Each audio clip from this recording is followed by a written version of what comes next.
Hi, I'm Rachel Bennington and I'm a storyteller.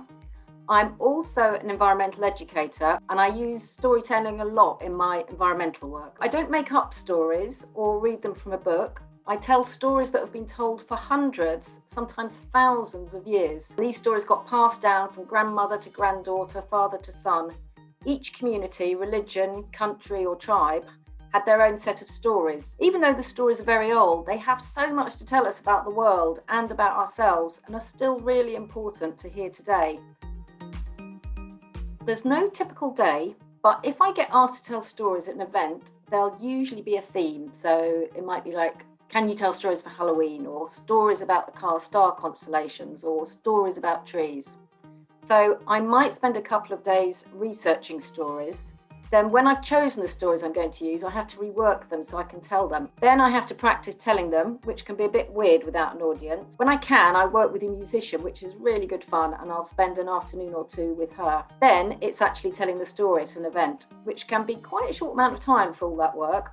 Or sometimes I'm telling the same story to different groups at an event. So I might tell the same story 3 or 4 times in one day. Well, I really liked English. My English teachers were probably my favourite teachers, and I can still remember them now. I liked art too, and I also liked maths because I liked problem solving. I've always worked with language. I used to be a journalist. Then I became a drama therapist, using drama to help people with their problems.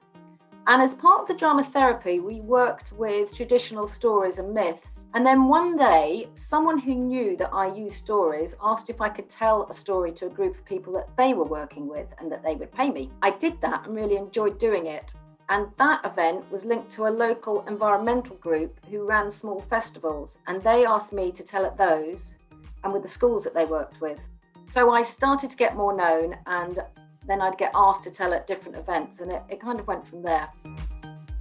Other storytellers inspire me. I love listening to stories. I remember the first time I went to a storytelling festival, and I went into a huge tent filled with people, and there were 2 storytellers, Hugh Lupton and Daniel Morden, and between them they told the Odyssey, which is an epic Greek myth. It took about 2 hours, and when I left the tent, I felt so full of rich images. It was fantastic. I usually have a few books on the go, and I always have to read before I go to sleep every night. At the moment, I'm reading a lot of comforting books because it's lockdown.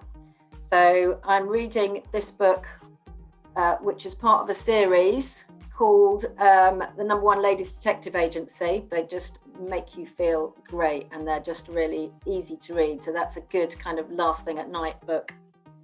I am also reading The Salt Path. It's actually a true story, but it's written like a story of a couple who lost all their money and decided to go and walk all around the southwest coastal path. Also, I'm reading this huge book, The Kalevala, and it's a Finnish epic. So this is like really, really old stories from Finland. It's beautifully written. It's written like poetry. So this is really inspiring for me too.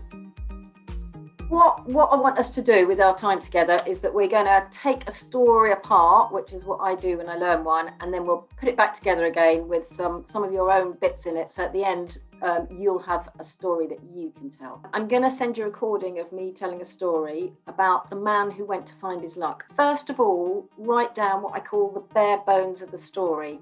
So that is just what happens without any description. So you might imagine that you've got 1 minute to tell the story, and you're just saying this happened, that, and then they did that, and that, and that, and that, and that. Then I want you to choose one character from the story and see if you can get a picture of them in your head. Just jot down some notes about that character, and if it helps, draw a picture of it as well. Lastly, I want you to imagine that you suddenly had some luck. And if you did, what might be some of those lucky things that you would like to happen to you? Have fun. I want you to sort of play with the story. We're just playing, and it doesn't matter what anyone else thinks or does. You know, I'm really interested in what you think.